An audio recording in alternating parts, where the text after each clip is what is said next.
Thanks everyone for joining us today. Again, my name is Keith Frey.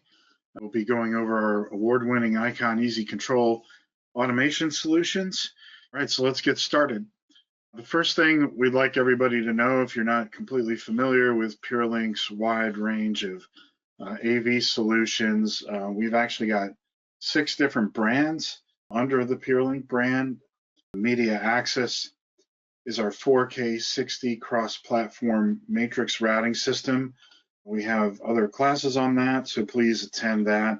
But there is truly no other 4K 60 cross-platform matrix switching system in the world that has the capabilities of Media Access. Pure Media is our 4K 30 cross-platform matrix router that has been around for over 20 years in some of the most challenging applications on Earth, including military and seaboard transportation, and also staging and rental. The next one is PureStream. This is our AV over IP line. It is a very complete lineup of solutions for audio, video over IP, including USB-C and many other features. iCON, which is what we're going over today, is our award-winning control automation solutions that I think you'll find very intriguing because of how incredibly easy it is to program and get up and running. It definitely has a bar on how simple it is to use. HD Tools is our line of smaller matrix switching systems, extenders, scaling engines, and many other products. It's basically an umbrella for all things AV related. So please take a look at that line. And finally, Total Wire, which is our premium high-end cable solutions for CAT, SDI, HDMI, DisplayPort, and many others. So definitely best of breed cable solutions in Total Wire. Okay, this is just a sample to give everyone an idea that, PureLink, which has been around for over 24 years now, has been a solution provider to every possible application you can think of, from corporate to retail, entertainment, hospitality, medical, military, entertainment, esports, and much more. So we're very experienced across all of these applications, and we've been providing solutions no other manufacturer has been able to provide, which gets us into many of these critical mission applications. Okay, so let's jump right into it. We're going to go over our award-winning iCON Easy Control system and why it is the way of the future and will fit any application that you could possibly have. So this is one of the awards we just won at InfoComm 2024 Best of Show, featuring our iCON T10 Touch panel. And we're going to talk about that panel shortly here to help you know more about why it is a trendsetter. All right, so iCON Easy Control, why is this so intriguing? And the first feature of this product line is that with simple operations with your mouse, you can actually write code.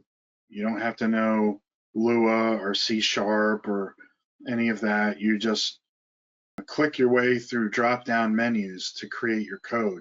And this makes it very simple because it's basically guided, and it makes it very fast. So it's all English language. You don't have to learn anything specific. And alongside of the mouse clicks, as I mentioned, is when you look at the code, which I'm going to show you an example in a moment, it is in English. So it's very easily readable. Not only do those features make iCON so simple and fast, but iCON guides you through the process with pop-up suggestions and error recognition, taking you right to any errors in the line of code that need revision.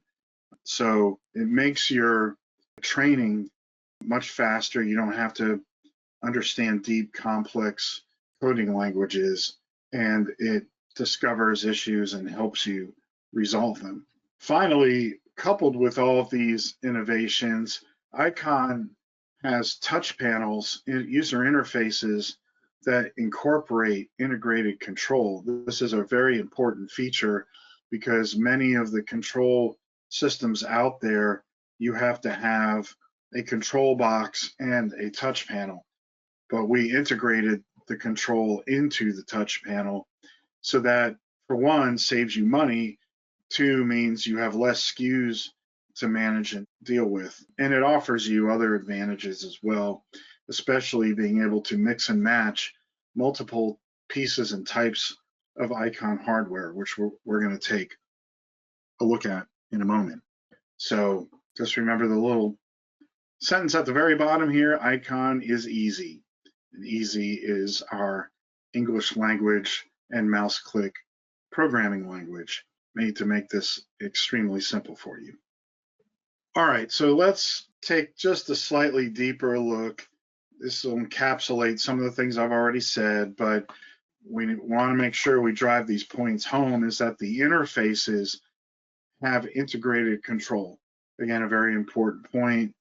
And when we do offer a controller, it has integrated interface. So for example, you see a large box up there. That's our C8 controller we'll talk about in a moment, but it actually serves out of it the user interface pages to any touch panel that is connected to it. And you can have many, and you can have many different types. So it's very, very flexible. So we have wall mount and tabletop touch panels. We have a tactile keypad that's wall mount, and we offer many different types of control connectivity that covers a vast majority of the types of products you're going to want to control. So for example, you might have audio equipment, lighting, might have HVAC, shades, projector screens, projector lifts, curtains, and many other types of devices that you want to control. Most of those devices today can be controlled over LAN connections, but there's still many things like displays that use infrared or RS-232, and we offer that. You'll find PTZ cameras using RS-485, so we do offer that. And of course, projector lifts and projector screens commonly use relay control, and for everything else that doesn't use those, we have digital I/O capability as well, and that can be used in a vast number of applications where maybe you just want to trigger another control system or software product. So again, many different types of control capability. The integrated development environment, that's the software you use to write your iCON Easy code that, again, uses English language and mouse clicks. It does offer the option of programming in Java. Sometimes programmers would like to use a commonly used programming language. Java is one of the top 5 in the world. So if you do have a contract programmer, I think you'll find that they already know Java, so they will easily jump right in to programming. So ultimately, it's simple user interface development with using templates, and I'm going to show you a little bit about that, and that really speeds up development because at the end of the day, you're commonly controlling the same types of things in the applications that your customers work with. So they either have audio, volume control, similar audio functions like that, or lighting, dimming, off or on.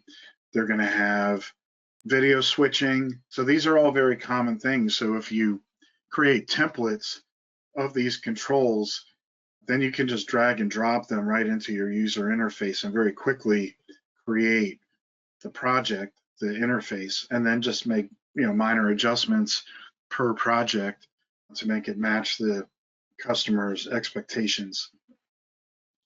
We also have a very easy to manage driver database.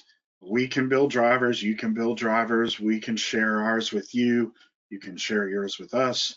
somebody else can build them, and it's very easy to export and import them into your library. So you're not dealing with a complicated driver management. It's very easy to work with. So let's now take a look at some of these hardware pieces.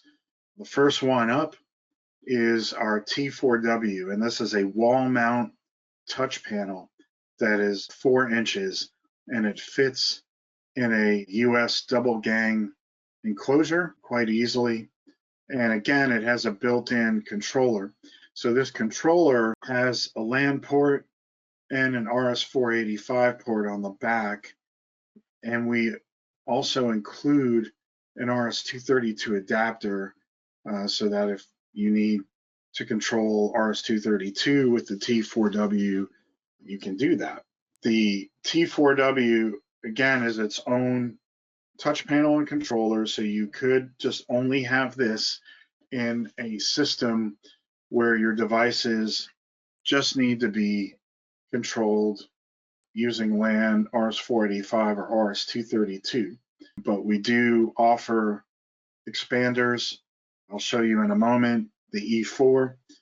But the T4W can also be used only as an interface for the C8 controller. So it has the ability to work with that piece of gear if you need a lot more I/O connectivity. Okay, and last, the T4W uses a fraction of the 802.3AF power spec. So once you connect it to a network switch with PoE 802.3AF or greater, it powers up. So there's no need to have a local power adapter, but just in case, we do offer you the ability to use a local power adapter in the event your network switch doesn't support PoE. Okay, the next product up is the K10D. This is a tactile 10-button keypad with a push-button rotary encoder, and this also fits in a US double gang enclosure. This product offers some additional connectivity, as you can see on the back. It has 2 COM ports, 2 relay ports, infrared, and digital I/O, as well as LAN. So you have the ability to control many more types of control interfaces directly from the keypad without any additional pieces of equipment.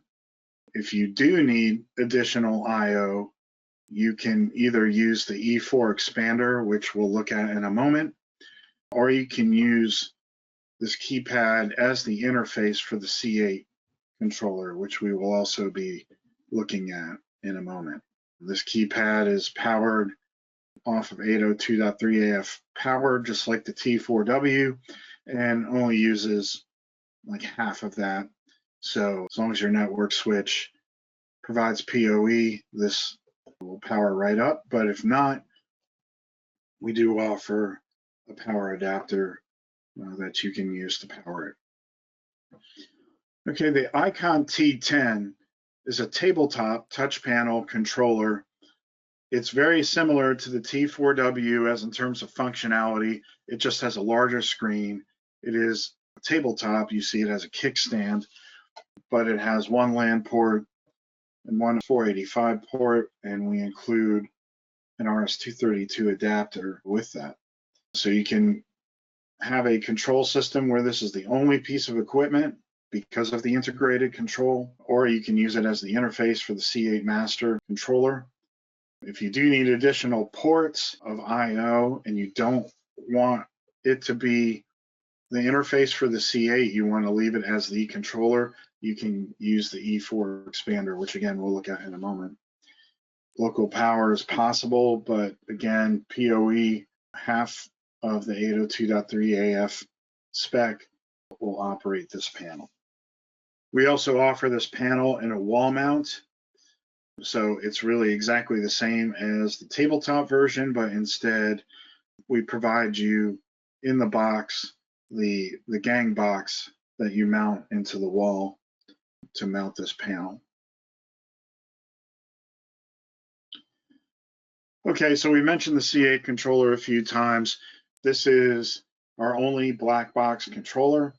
This, as you can see, has a lot of connectivity to it. One LAN, 8 RS-232 ports, 8 relays, 8 infrared ports, and 8 digital I/O ports.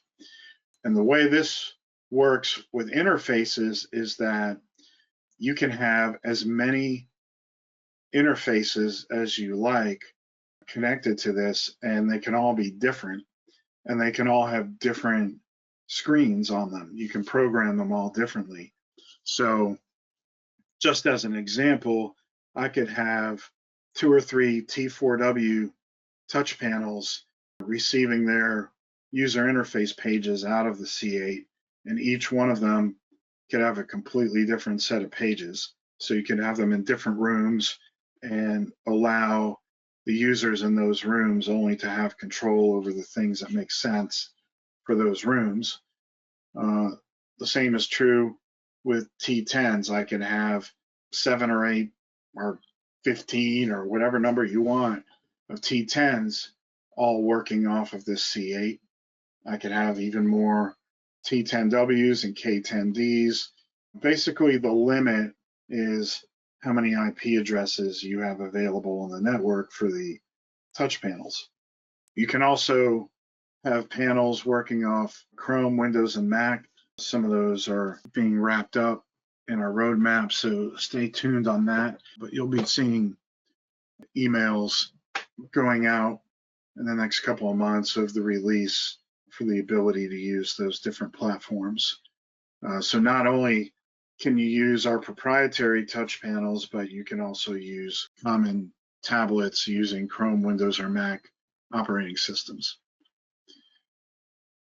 Okay, we mentioned the E4. We haven't looked at it yet, but the E4 being an expander can also be used with the C8. So I can have as many E4s as I have IP addresses available for those expanders. So if I need yet even more connectivity, or I need connectivity farther away from the C8 than makes sense to directly connect to the C8, I can use an E4 to solve that. So we'll take a look at that. This is the E4 expander. You see it's got 4 COM ports and 4 relay ports. So it's very commonly used in scenarios where I've got projectors and projector screens or projector lifts, and I need to place those in remote places near those projectors or screens or lifts. Okay, but of course it could be used for other things as well. Okay, so again, this expander works with all the controller products, which is the T4W, K10D, the T10, the T10W, and the C8. And just as a preview, you'll be hearing an announcement probably in the next 4 to 8 weeks about another expander that we're finishing up, is the iCON E1, which we don't have marketing materials for yet, but it offers 1 infrared, 1 digital I/O, and 1 RS-232/485 port. You're the first to hear about it, so keep an eye out for the announcement when that becomes available.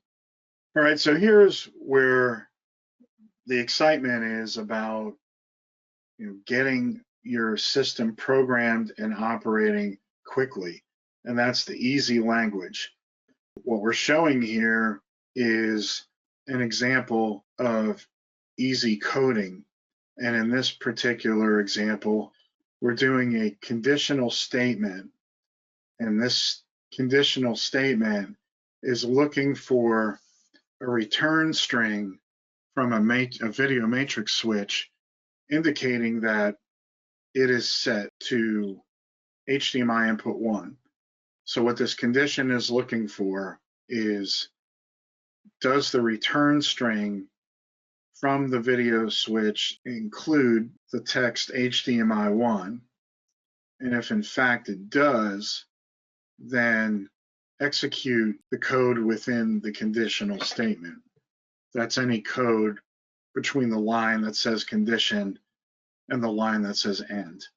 So what this code is doing exactly is saying if the string RX string contains HDMI1, then execute the code before the end statement.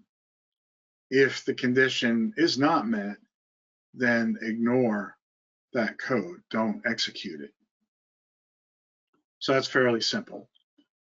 So when iCON senses HDMI space 1 comes in, then that condition is met, then change the status of input button HDMI 1 to active.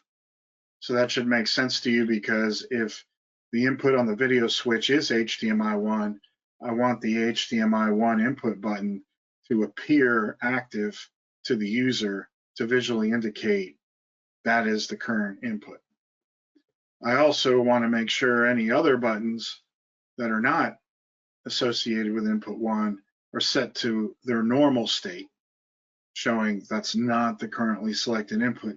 So the third line of code, change the status of input HDMI 2 to normal. That will trigger whenever the condition HDMI 1 is met. And of course, if there's more buttons, as you see in this interface, we would go on to say inputs 3, 4, and 5 are also set to normal. Those buttons are set to normal. Okay, so that takes seconds to write because I'm clicking on mouse drop-down buttons. And I'm going to show you guys that in a moment live. There is another example down at the bottom here having to do with testing for temperature values. And in this case, it says send the text string request temperature is what that means. And the condition that statement says if the return string contains the word temp, then execute the next line of command. And that's set the text attribute of the fan text field to whatever the return string was. So the word temp is in there, then print that return string into the text field fan temp text, so I can see what that temperature value is. Also, so you know, we have code snippets that we are happy to share with you. So if you need help, you just contact us. Say, do you have anything on volume control? And we'll share that with you, or templates and things of that nature. So we're very much happy to help you make this as easy as possible so that your project is done quickly and accurately. All right, so I actually started up the iCON development environment. So we're going to look at an actual project here, and you can see in my programming environment, I've got a project that has a number of different elements to it. I'll zoom in so you can see it a little better. But here I've got input switching on my video switcher. I've also got a floor plan of a conference room with laptops all around the table. And if I click on any of those laptops, the display in the room will switch to that laptop.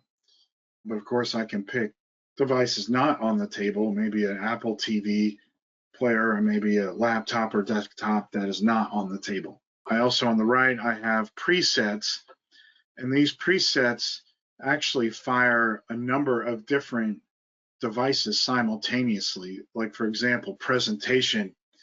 I may set the lighting in the room to 50%, set the audio to 75%, pick a certain input to show on the screen, turn on a microphone input.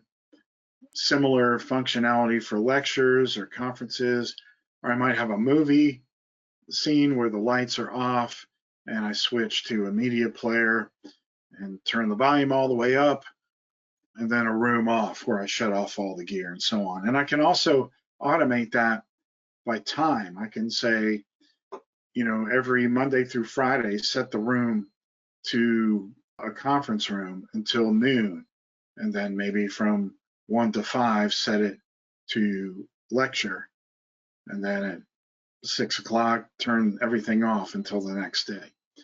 So you have that capability. So you see the audio controls at the bottom. I can have preset values or use a slider to adjust. Same thing with lighting. I can have that capability. And so how do I build this? So for example, maybe let's actually get rid of the audio for a minute and say I haven't built that yet. And we'll get rid of the lighting. Okay, so those are actually templates that I pre-built. So it is possible for me to just quickly grab, for example, an audio control template and just drop it on here. Okay, so all that user interface design is done. And then lighting control, I'll just drop that. And all that design is done and reusable. So how many times do you do a project that uses lighting control, audio control, and you've already got all that work done? It doesn't mean that I have to leave it that way. I can, for example, come in here now and I can say, well, maybe I want this slider to look a little different. You know, just a thematic change I want to make. So you see, I can start changing very specific parts of the slider now.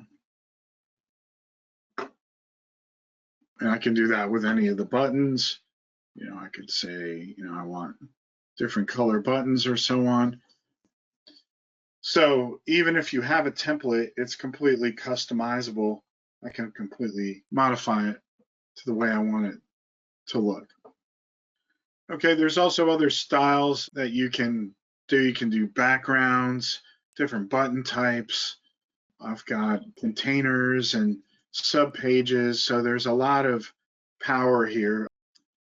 For example, in the middle, you see this floor plan of a conference room. Well, that's actually a subpage that's called up when I press the conference room button, right? So that page appears. So what does that subpage look like? So here's just that subpage by itself, right? So that appears, and I might have something different. Here's presentation. I don't know that I actually put anything on here yet, but I did.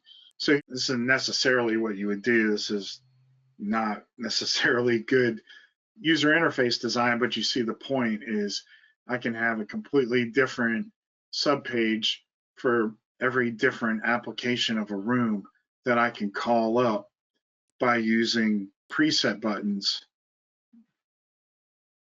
to change different sections of my user interface. And then I can also create pop-ups.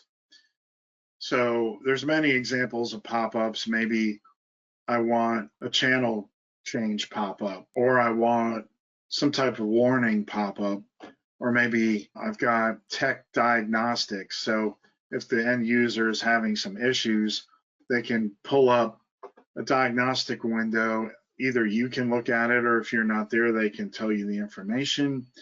But this is an example of a pop-up for a tech support person who may want to grab a bunch of very deep information about different pieces of equipment in the room, so they can grab that information off of a pop-up.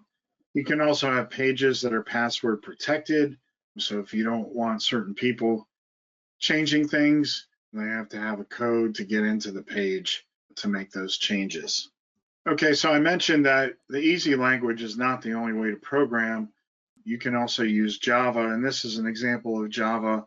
Remember, we looked at a conditional statement in the easy language of looking for a certain statement in a string coming in from a device and then acting on that string. This is the same thing, but in Java. And this, if you're familiar with it, but if not, this says if a string contains the statement Rx input equals HDMI, then execute the code below. And this is actually what's called an embedded if then else. There's an if this string says this statement, and it also says USB-C 1, so it has to meet two conditions, then execute the following code And this code, what it means exactly is print to the programmer's debug console that the input equals USB-C 1, and then change the look of 5 buttons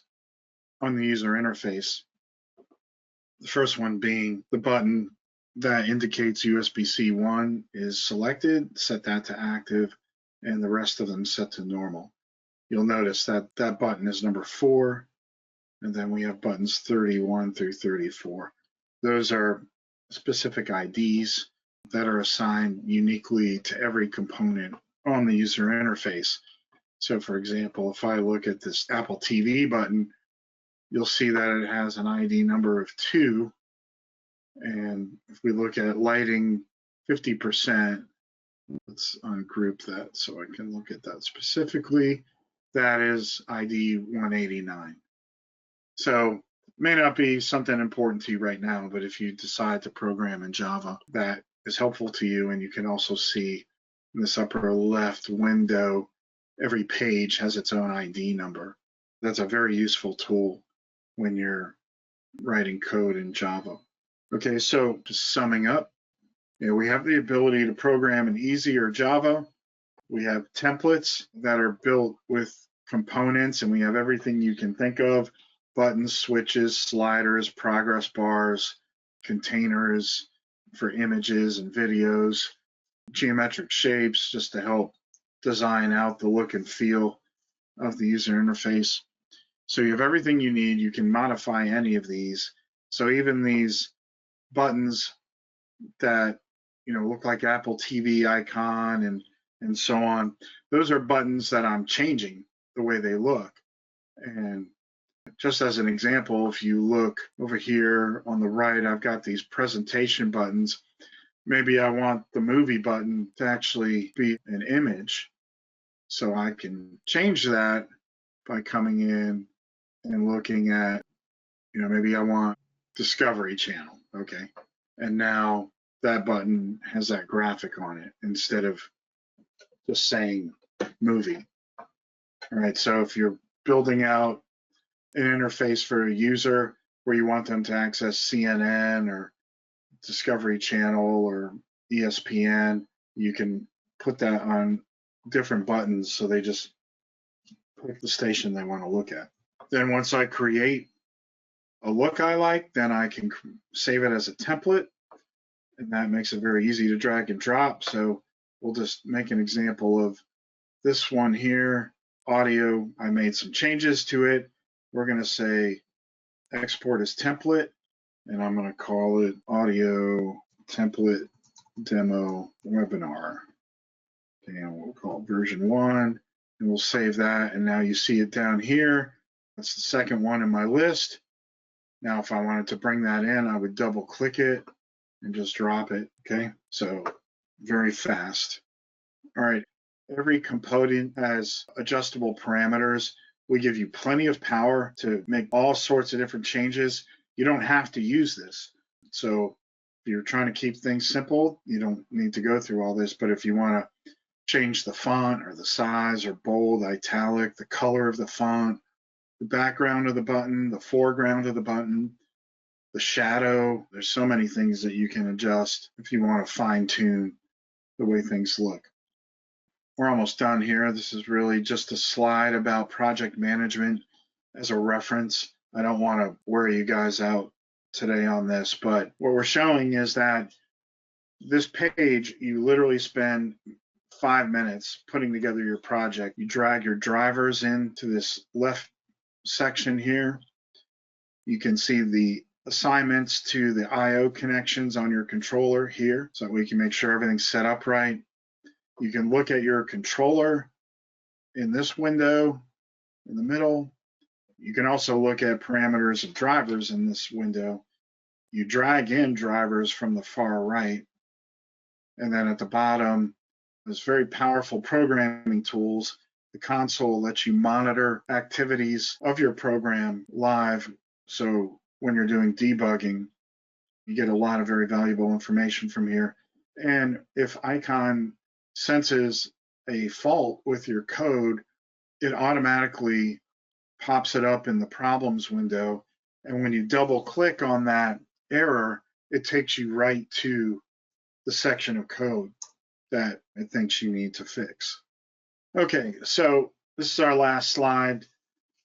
iCON Easy Control.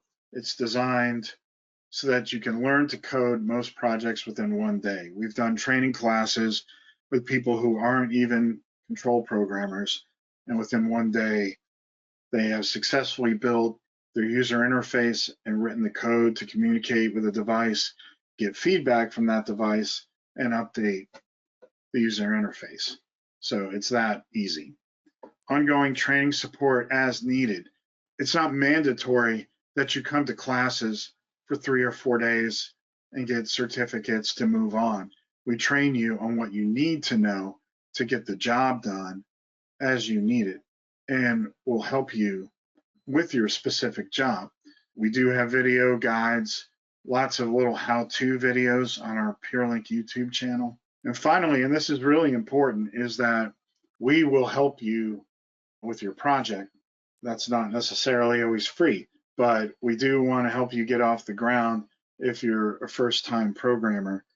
So we will help you with your initial programming, and as you get into other projects, if you need us to help you with the lift, we'll be glad to work on a plan with you for that.